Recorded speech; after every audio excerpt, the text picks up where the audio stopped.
Okay, we're back again, going down the Golden Stairs into the Jamison Valley, and way back in early 2020, before COVID turned up, we had the bushfires and then we had the floods. Well, the road coming in here, which is called Glen Raphael Drive, got washed away up near Cliff Drive, and someone's car got stuck here. Anyway, over the couple of years, it's just getting beaten up and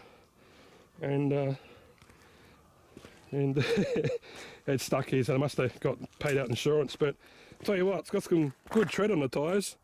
If you need some tyres that are good tread, you just undo a few bolts and you got 4 good tyres and a spare if it's still here. Anyway, we're going to make our way down. What we've done, I've actually got water bottles in my bag. I'll just show you.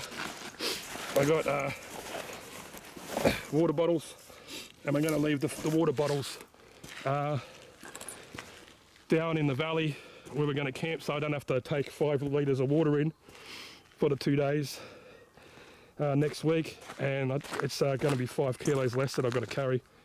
So just to show you the Megalong Valley, it's Megalong Valley there, and if you keep going to the left and keep going that way, it's Dunphy's campground, which I camped out a while ago, and there's been a few Yowie sightings and stuff around Old Ford Reserve, which is somewhere over there.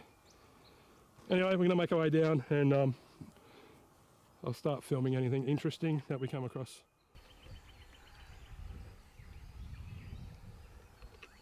The valley's looking pretty cool this morning with a bit of fog. Sun's just come up, and it's probably about 6:40 a.m, something like that, 6:45 in the morning.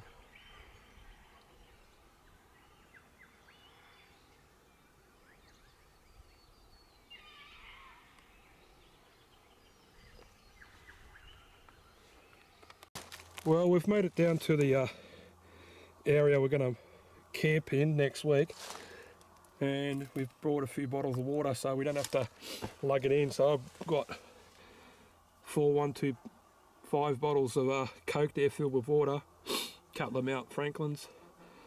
So there's 5 kilos less in my backpack next week. Anyway, we're going to set up sound recorders. Going to do one probably somewhere around near this rock here, and the other one will probably be at least 500 metres down that way. The one that I'm setting up down there is going to be on a timer. I've never done that before, but for some reason I can't find the continuous play or the continuous record part on it. It's getting old. I think some of the buttons aren't working properly, that's why, but it still works pretty good. And the note taker I'm going to leave somewhere within maybe 100 metres of our campsite, so if anything's coming around here, at least we know about it afterwards, because I won't be listening to all this until after we camp here and put everything together and show you guys. So anyway, we're going to do that now, and I'll show you where I put the sound recorders when I get there and place them in the areas that I find for them. So anyway, over here and way over here. So I've placed this first sound recorder inside this huge tree that's fallen down, and it's given it some shelter from the rain and the weather conditions. If anything, I think there's a big storm going to come through in a few days. Hopefully it survives that. That's looking into the Jamison Valley there, so any noises will come up the ridge, and this sound recorder is on a timer, and it's going now, and it won't turn off until the day after we're leaving on the Sunday the 15th. So I don't think the battery power will last that long, but if I get 5 or 6 days, at least it gives me an idea if anything's around the area moving from this part of the valley that we're in. And the other one will be up not far from where we're going to camp, so we're going to do that one now, and that one's just going to be on continuous record, where this one I've had to put it on a timer because it doesn't have a continuous record setting, and so I've never tried that before, so hopefully it works. Alright, off to set the second recorder now. Big currawong flying through the bush.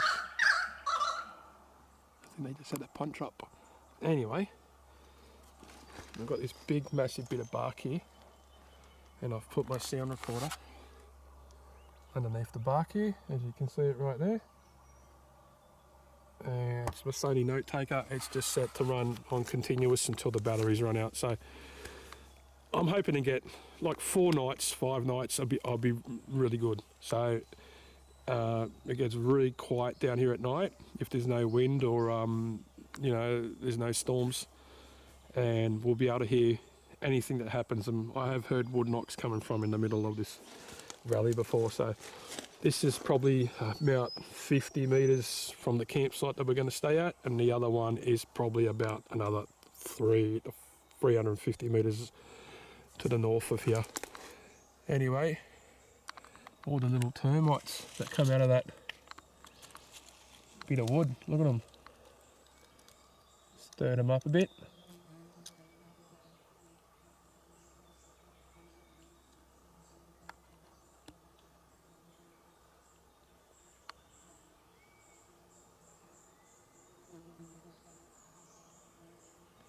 Anyway guys, I've got one more thing to show you. We're going to go up to the Ruined Castle and do a bit of footage from there, and that'll be the last time that we're down here until we come back in a week's time, and then we'll hopefully spend 2 days out here. But anyway, we're going to go up to the Ruined Castle now and check it out. Started to walk out of this camping area that we're going to use for next week, and we found this big turd. Like, there's my hand. Shows you how big the turd is. Probably, I don't know, 6 inches long. I didn't bring my tape measure, but it's not a fox. It's not a native animal. It could be a person. Someone could have just slapped it down on the rocks. Anyway, it's interesting. People always say, get a stick and break it open. Let's get a stick and break it open. So I'll get a thicker one. Here we go. So let's just see what's in it. So it seems to be just grass.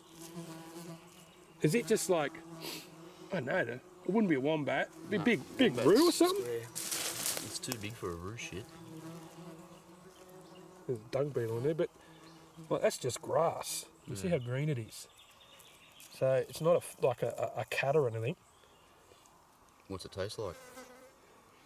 We'll have to ask Stets. Stets is pretty good on that. You know. Might get a bag and we'll bag it up and we'll send it up to Stets. For a sample. Yeah. Anyway, it's all grass, so I don't know what left that, but it's not a human, because if that's a human ship, they're pretty crook. It's all green. Anyway, there's I don't know. If anyone knows, write in the comments below, please. Anyway, we're puffing a bit because to get up to the Ruined Castle is not the easiest thing. You can leave your bags here, but I'm taking mine with me. And how you get up is pretty much like, it's similar to when you go to the Gosford Glyphs. There's a hole there and you climb up these rocks here and you climb through, and when you get to see the whole view of the Jamison Valley, the Three Sisters and everything else, like Mount Solitary. So we're going to make our way up now. So this is the Ruined Castle. If you've never been up here, it's well worth the hike up, and you can go up the top there. There was a group of people here that were up there, but maybe for daredevils up there. I'm not going up there. This one's good enough for me. So there's the bits more of the Ruined Castle. Looks like a keep here, and I'm just on this big flat plateau of a rock here, and this is the view you get from the from here.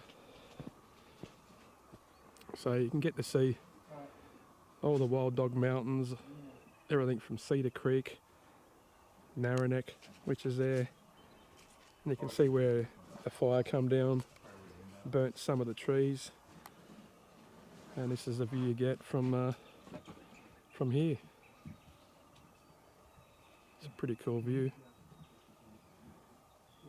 You got all scenic world up there in the Three Sisters, and it was the Golden Staircase down there and the trail federal passes down here, and this part here is part of the start of Kadumba River, and it goes all the way around to the Kadumba Valley, and around there's Chinaman's Gully.